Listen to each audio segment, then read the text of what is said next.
성탄절인데 우리 같이 좀 늦어도 같이 찬양 하나 하고 제가 말씀을 전하도록 하겠습니다. 거룩한 밤 우리 같이 찬양 부르고 주님께 경배합니다. 주님 찬양 받으소서.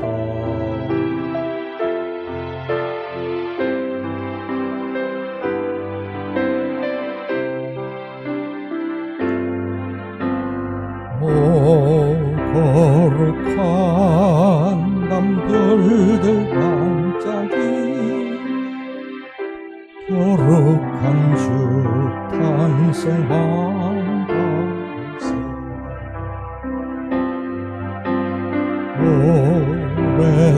오랫동안 죄악에 얽매여 헤매던 죄인을 놓으시며 우리를 위해 속죄하시며 영광의 아침 도리토나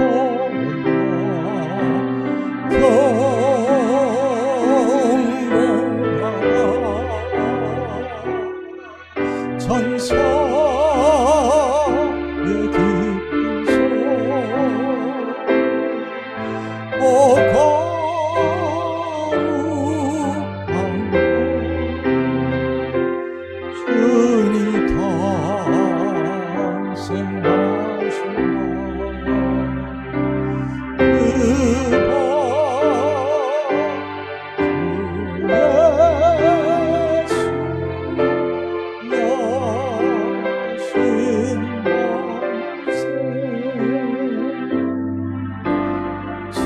찬란한 별빛 인도하는가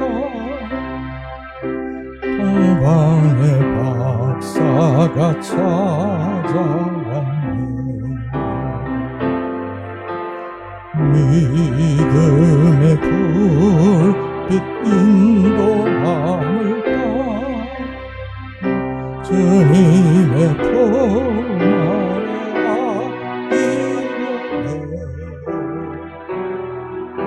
나왕의 왕이 보유하네 우리의 친구 배려하시네 경배하라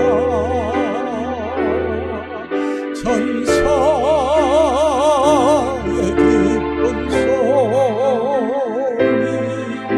오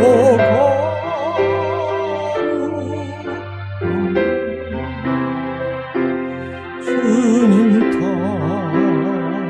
탄생하신다 그 밤 주 예수 나신 밤새 주께서 죄의 삭을 부르셔 감사의 찬송을 불러보세 주님의 복은 사랑 평하고 우리도 다 같이 사랑하세 영광의 찬송 함께 불러보시 거룩한 주의 이름 찬양해 경배하라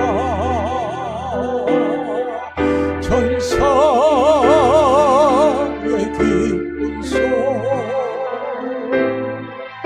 오 거룩한 주님 탄생하신다 그 힘과여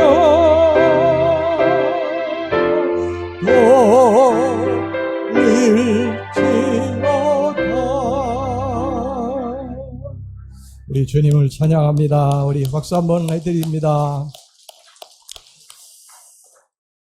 예수님이 탄생하신 때는요, 굉장히 어수선한 시대였습니다. 지도자들은 썩어 있었고, 정치는 소망이 없었으며, 경제는 어려웠고, 사회는 어수선했습니다.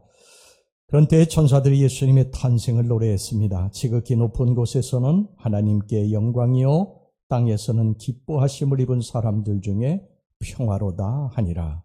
가장 어두운 흑암의 시대에 평화가 선포된 것입니다.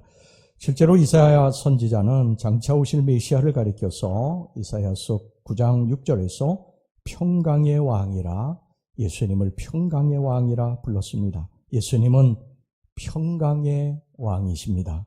그분은 이 땅에 평화를 주시기 위해서 오셨습니다. 평화라고 하는 말은 샬롬이라고 하는 말입니다. 이 샬롬이라고 하는 말은 크게 두 가지의 의미가 있습니다. 첫째는 좁은 의미로 전쟁이 없는 상태를 말합니다. 전쟁과 싸움, 갈등과 미움, 분열과 반목이 없는 상태를 샬롬이라고 말합니다. 둘째는 넓은 의미로서의 샬롬입니다. 이 말은 본래 풍부하다고 하는 의미를 가지고 있습니다. 농사가 잘 돼서 풍성한 수확을 거두는 것이 샬롬이며, 목축이 축복받아서 소떼와 양무리가 우리 속에 가득 차게 된 것이 샬롬이고, 무역이 잘 되고 도시가 번성한 것이 샬롬입니다. 이스라엘 역사 속에서 이 샬롬의 시대가 있었죠. 바로 다윗의 시대입니다. 이스라엘 백성들은 이 다윗의 시대가 다시 오기를 기다렸어요. 샬롬의 시대가 오기를 기다렸습니다. 그리고 언젠가는 그 샬롬의 시대에 이스라엘이 다시 하나님의 축복 가운데 풍성한 열매를 맺고 살 것이라고 하고 그리워하고 기다렸습니다. 그런데 여러분, 그들이 모를 뿐이지 그 시대는 이미 왔습니다. 바로 예수님이 이 땅에 오신 것입니다. 예수님은 샬롬을 주러 오신 분이십니다. 예수님이 오시면 전쟁이 그치고 미움이 사라지고 가난한 자가 풍성하게 되고 행복한 웃음소리가 나게 됩니다. 인생이라고 하는 것은 외줄타기입니다. 여러분, 한자의 날생이라고 하는 그 한자는요, 소자의 이 한일자입니다. 그래서 이 소가 줄을 타고 걷는 것처럼 인생이라고 하는 것은 언제 떨어질지 모르는 위태위태한 것이 바로 인생이라고 하는 것입니다. 이 인생은 어렵고 힘이 듭니다.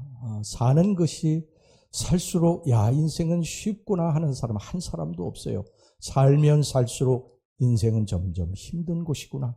이 인생 광야라고 하는 것이 정말 힘든 곳이구나 하는 것을 우리가 깨닫습니다. 웃음이 사라지게 되고 우리 마음속에 근심과 불안과 걱정이 가득하게 됩니다. 그런데 우리 예수님이 이 땅에 오셔서 우리들에게 평화를 주십니다. 이 불안과 근심 속에 살아가는 우리에게 우리 예수님이 평화를 주러 오셨습니다. 여러분, 쇠는요, 작은 조각이라고 할지라도 물에다가 집어넣으면 물속에 가라앉습니다. 그러나 가벼운 널빤지를 할지라도 그 널빤지 위에 이 쇠를 올려놓으면 이 쇠, 널빤지의 부력 때문에 뜨게 되지요. 여러분, 우리 인생이라고 하는 것이요, 계속 침몰합니다. 그래서 낙심이 되고 절망이 되고, 그런데 우리 예수님이 우리를 이렇게 세워주시면 우리는 다시 뜨는 인생이 될 줄로 믿습니다. 우리가 외줄타기 인생이에요. 언제 떨어질지 모릅니다. 위태위태해요. 그런데 우리 예수님이 우리를 붙들어 주시면 우리는 인생에서 날 수 있게 될 것입니다. 옛날에 중국 영화를 이렇게 보면 그 영화에 나오는 사람들이 그냥 휙휙 날아다닙니다. 그래서 어릴 적에 영화를 보면서 굉장히 그게 신기했어요. 근데 나중에 보니까 신기한 일도 아니에요. 사람들이 이렇게 보니까 그 와이어 줄에다가 이렇게 등을 매달아가지고 막 당기고 해서 막 날게 하고 그러는 것 뿐입니다. 여러분, 우리가 이 외줄타기 인생이지만 우리 하나님께서 우리들 붙들어 주시면 우리가 나는 인생이 될 줄로 믿습니다. 여러분, 인생이 가라앉고 우리 인생의 배에 물이 셉니다. 그러나 위에서 줄이 내려가서 우리를 건져 올리고 날게 한다는 것입니다. 그리고 웃게 한다는 것입니다. 예수님이 바로 우리를 날게 하시고 웃음과 평화를 주시기 위해서 오신 분이신 줄로 믿습니다. 예수님은 전쟁과 싸움, 갈등과 미움, 분열과 반목이 있는 곳에 오신 평화의 왕이시며 가난과 질병, 근심과 걱정, 불안과 공포가 있는 곳에 오신 샬롬 평화의 왕이신 줄로 믿습니다. 여러분, 이 시대는요, 전쟁과 갈등, 미움과 분열이 사라지질 않고 있습니다. 자국의 이익을 위해서는 강한 나라가 약한 나라를 침공합니다. 지금 여러분, 러시아가 우크라이나를 침공해가지고 땅을 빼앗고, 여러분 그러지 않습니까? 벌써 몇 년 동안 전쟁이 있지 않습니까? 인종 간의 갈등이 있습니다. 문명 간의 갈등이 있고요. 계층 간의 갈등이 있고, 세대 간의 갈등이 있어요. 가진 자와 못 가진 자의 갈등이 계속되고 있습니다. 우리나라도 그렇습니다. 여러분, 동서로 갈라져 가지고 영남과 호남이 싸우고, 거기에 충청도도 또 가세하고, 그러면서 우리가 지역적으로 갈라지게 되고 계층 간에 싸우게 됩니다. 또 지금은 옛날에는 없던 강남과 비강남권의 그러한 분열이 좀 있어요. 경제적인 여러 가지 그러한 마음속에 이 답답함이 있고 그렇습니다. 또 우리들 보면은 이 배운 자와 또 못 배운 자의 그러한 갈등도 있어요. 가난한 자와 부자의 갈등도 있습니다. 사회 지도자들은 신뢰를 받지 못하고, 정치는 엉망이고, 경제는 어렵고, 사회는 타락의 극치를 달리고 있습니다. 마치 헤롯 시대의 상황을 그대로 옮겨놓은 것 같습니다. 여러분, 이 시대가 왜 이렇게 되어가고 있습니까? 그 이유는 뭐냐? 성경이 딱 한 가지 말씀합니다. 점점 더 시간이 지나면 좋아져야 되는데, 문명도 발달하고 의학도 발달하고 모든 것들이 다 좋아져야 되는데, 삶은 편리해졌는데, 인간의 죄악은 옛날이나 지금이나 똑같습니다. 수천 년 전에 로마 시대 때나 또 조선시대 때나 지금이나 똑같아요. 인간의 죄악은 똑같습니다. 죄가 우리 인간을 이렇게 만들었다는 것입니다. 하나님과의 관계도 여러분, 죄를 짓게 되면 깨지게 됩니다. 여러분, 하나님과 영적으로 교제하고 기도하고 하나님을 찬송하고 살던 사람도 여러분, 죄 짓게 되면 깨지게 됩니다. 여러분, 아담과 하와가 전에는요, 한 번도 그런 일이 없었어요. 하나님과 늘 에덴 동산을 같이 다녔습니다. 하나님께 묻고 하나님하고 대화하고 그렇게 살았던 사람들이에요. 그런데 그들이 하나님이 금해 놓은 선악과를 따먹고 동산나무 그늘에가 숨지 않습니까? 하나님과의 관계가 끊어진 것입니다. 보세요. 여러분이 죄라고 하는 것이 부부간의 관계도 깨놓습니다. 아담과 하와가 전에는 그런 적이 없어요. 그런데 서로 네 책임이다 그러지 않습니까? 여자가 이걸 줘서 먹게 했다.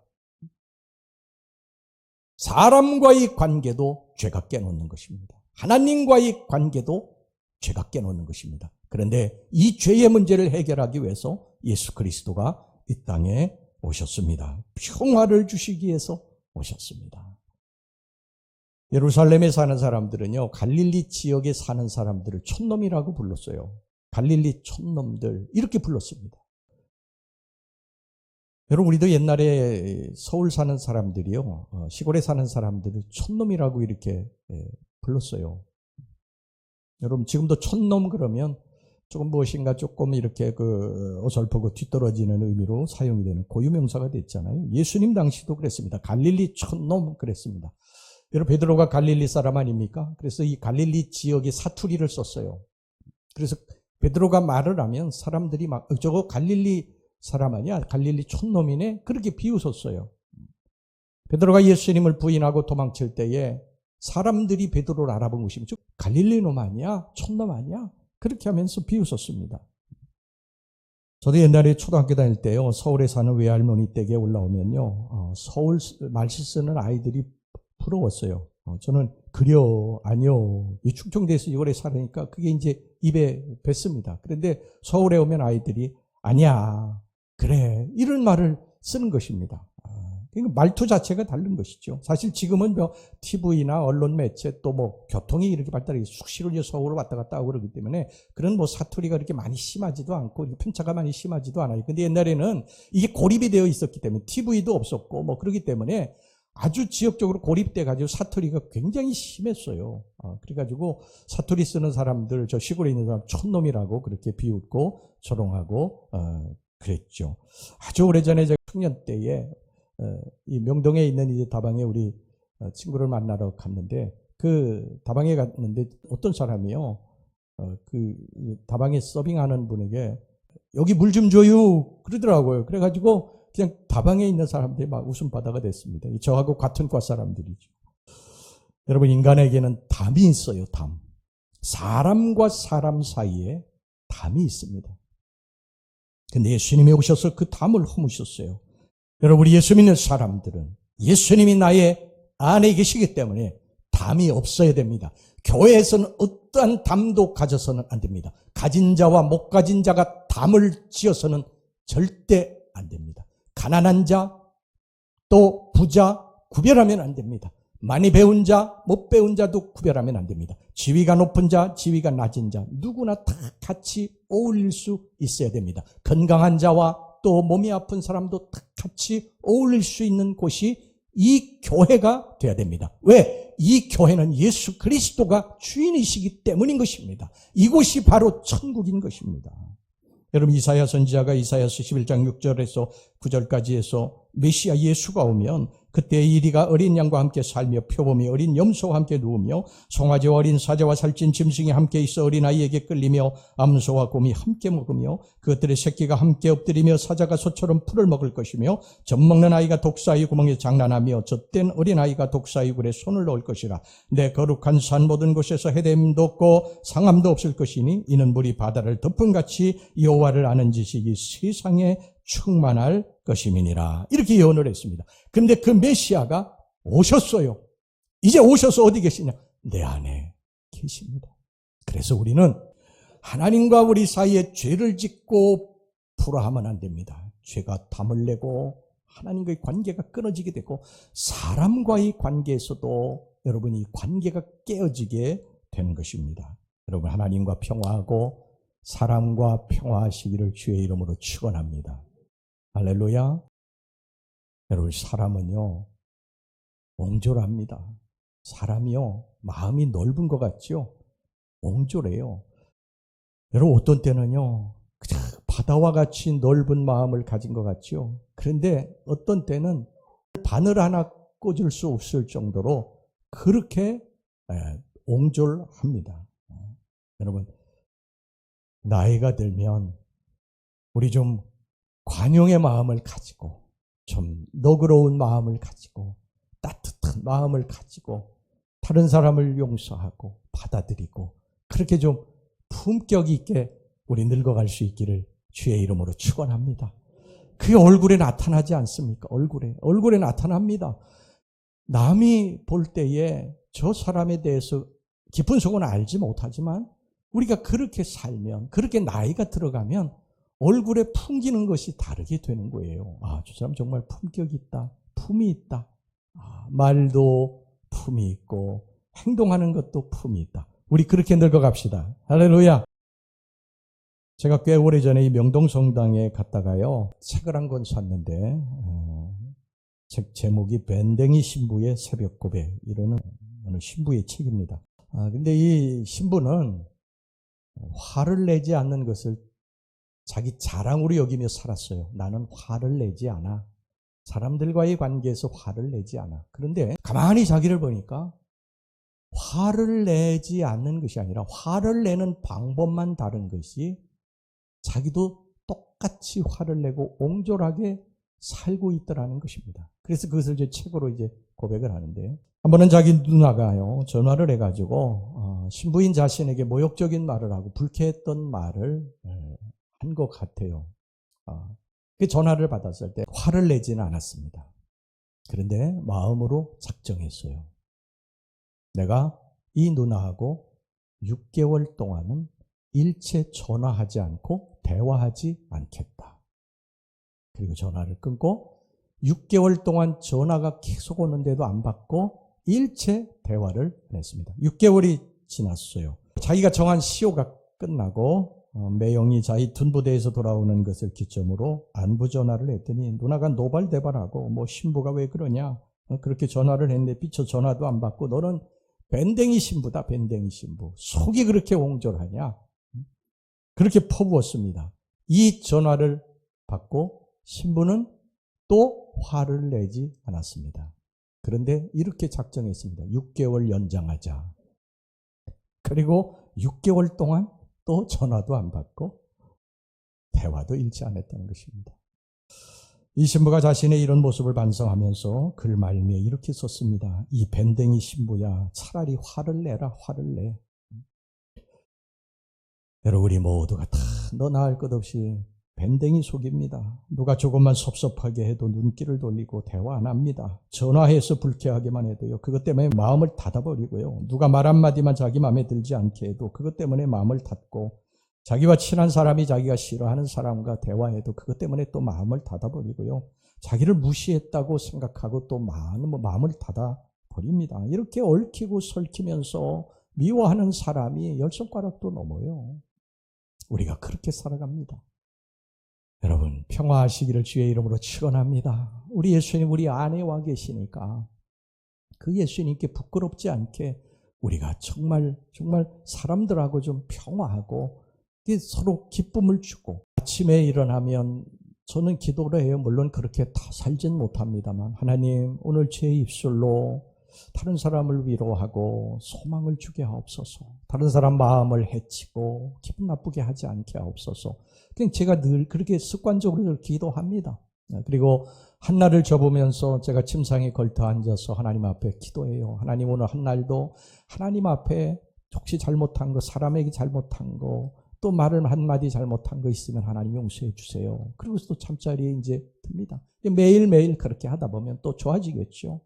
밴댕이 목사일 줄 몰라도 또 좋아질 줄로 믿습니다. 우리 모두 다 그렇게 늙어갈 수 있기를 주의 이름으로 축원합니다. 여러분, 우리는 온전한 사람 아니지 않습니까?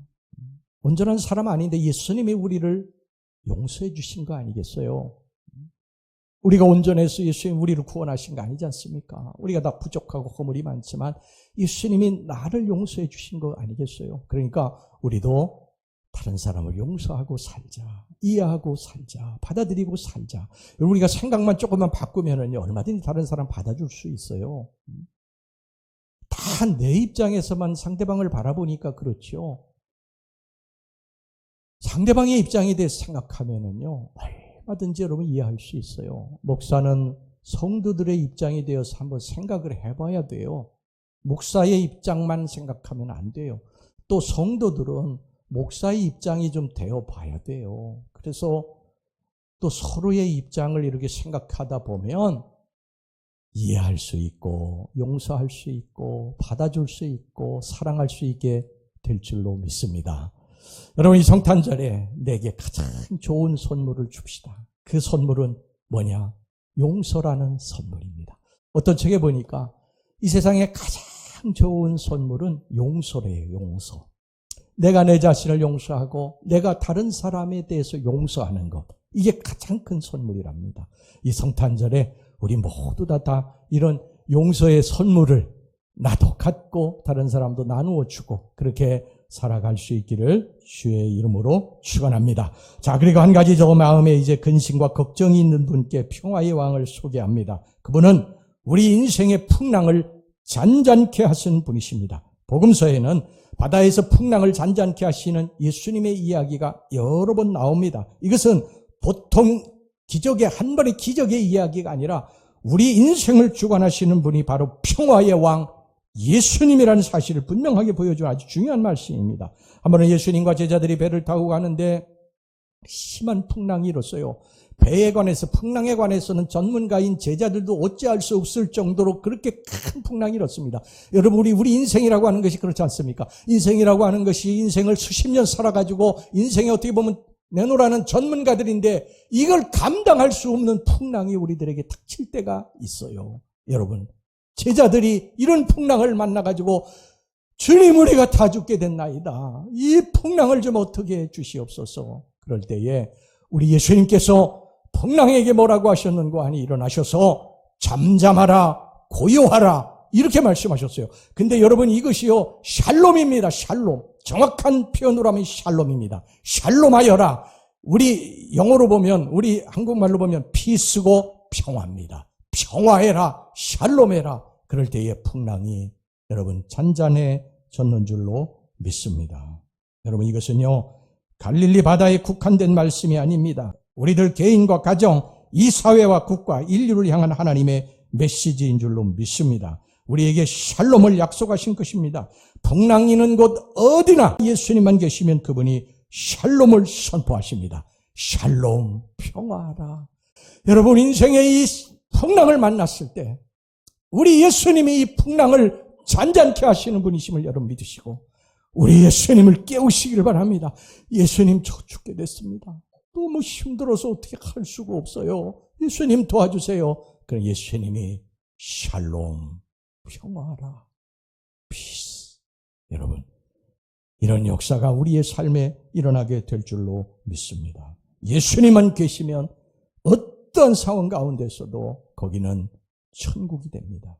유명한 그 기독교 작가가 한 분 계시죠. 필립 얀시라고 하는 정말 대단한 학자면서 저술가인데, 이분이 세계에서 가장 흉악하다고 하는 잠비아의 지하 감옥을 갔다 왔습니다. 거길 갔다 와서 이런 글을 썼어요. 여러분 들어보시기 바랍니다. 온통 굵은 철망으로 뒤덮인 건물이 눈에 들어왔습니다. 마치 강철로 만든 새장 같았습니다. 죄수들은 매일 23시간을 제대로 누울 수도 없는 좁은 방 안에 갇혀 지냈습니다. 자그마한 안뜰에서 거닐 수 있는 시간은 하루에 고작 1시간뿐이었습니다. 그런 감방에서 12년을 산 사람도 있었습니다. 더 아래로 내려가서 비밀 감옥에 가까이 가니 숨이 막힐 것 같은 지독한 악취가 코를 찔렀습니다. 변기는 하나도 없었고, 그래서 죄수들은 어쩔 수 없이 식기에다 볼일을 보았습니다. 장렬하는 아프리카의 태양은 온통 철로 된 그 좁은 방 안을 지독히 달구어 놓았습니다. 너무 역겨운 냄새에 숨조차 쉬기 어려웠습니다. 인간이 그런 곳에 살 수 있다는 것이 믿어지지가 않았습니다. 그런데 간수가 죄수들을 소개했을 때 상상할 수도 없는 일이 벌어졌습니다. 죄수 120명 중 80명이 뒤쪽 벽으로 가서 일렬로 섰습니다. 그리고 신호가 떨어지자 찬양하기 시작했습니다. 사부로 화음을 맞춘 아름다운 찬양이 흘러나왔습니다. 간수는 그들 중 35명이 곧 처형될 사형수라고 귀뜸해 주었습니다. 평화롭고 차분한 얼굴들과 무시무시한 주위 환경이 자아내는 기괴한 불일치에 저는 어안이 벙벙했습니다. 그런데 문득 어두운 뒤쪽 벽에서 숙검정으로 정교하게 그린 그림이 보였습니다. 바로 십자가에 달리신 예수님의 그림이었습니다. 죄수들은 그 그림을 그리느라 그 더운 감방에서 무척 많은 고생을 했음이 분명합니다.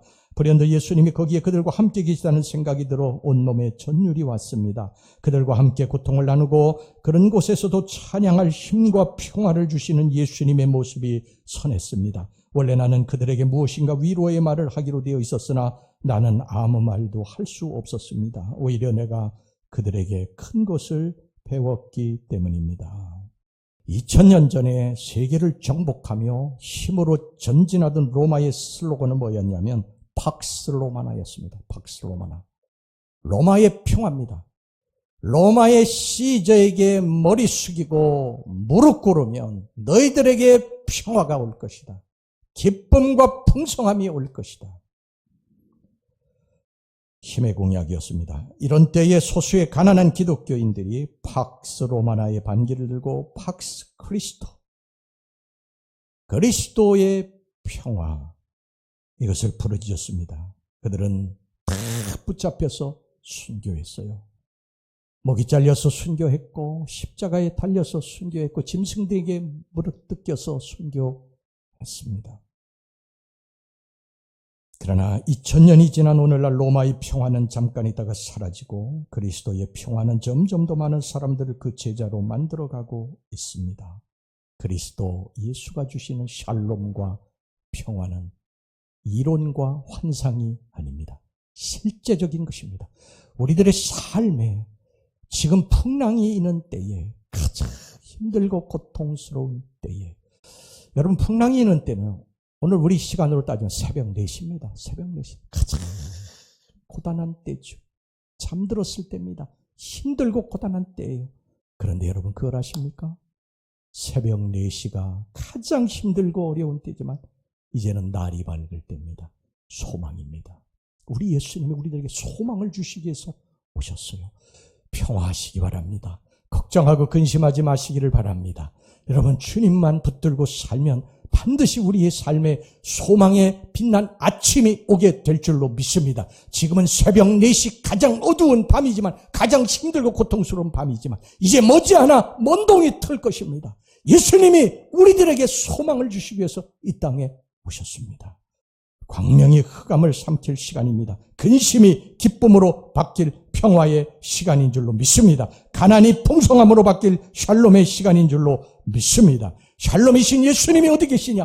내 안에 계십니다. 내 곁에 계십니다. 하늘에는 영광, 땅에는 샬롬, 용서와 사랑, 그리고 풍성함의 그리스도의 축복이 이 2025년 성탄절을 맞고 하나님 앞에 찬양과 경배를 드리는 저와 여러분들에게 임하시기를 주의 이름으로 축원합니다.